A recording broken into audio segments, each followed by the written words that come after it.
বৃহত্তৰ নগৰবেৰা হেকৰা ধূপধৰা আৰু প্ৰতিবেশী দক্ষিণ বৰপেটাৰ চৰাঞ্চলৰ বাবে এক অতিকে সুখবৰ।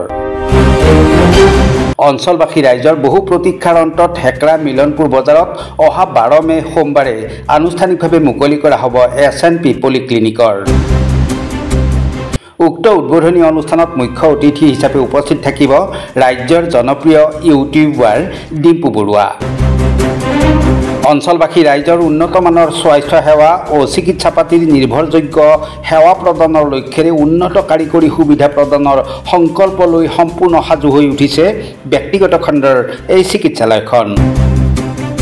স্মৰ্তব্য যে নগৰবেৰা অঞ্চলৰ বিধ্বস্ত যাতায়াত আৰু স্বাস্থ্য সেৱাৰ পুতৌজনক স্বৰূপৰ মাজতেই নিঃসন্দেহে ৰাইজলৈ এক আশাৰ বাৰ্তা কঢ়িয়াই আনিছে SNP পলিক্লিনিকে।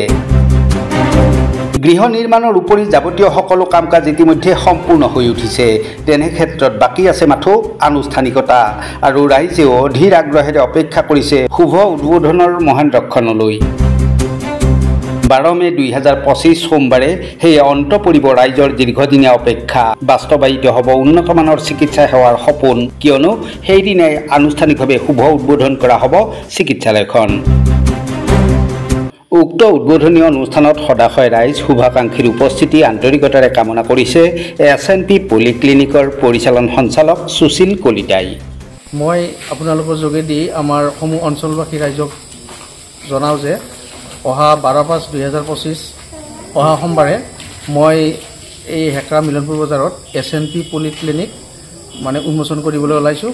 গতিকে যিসকল ব্যক্তিক মই অলৰেডি নিমন্ত্ৰণ কৰিছোঁ তেখেতসকলতো আহিব, আৰু যিসকলক মই লগ পোৱা নাই বা মই যাব পৰা নাই তেখেতসকলেও যাতে সেইদিনাখন আহি মোক অলপ বিল্ডিংটো মেডিকেলখনত ভৰি দি অলপ পবিত্ৰ কৰি দিয়ে তাৰে কামনা কৰিছোঁ। আৰু অতিথি হিচাপে নিমন্ত্ৰণ জনোৱা হৈছে নেকি?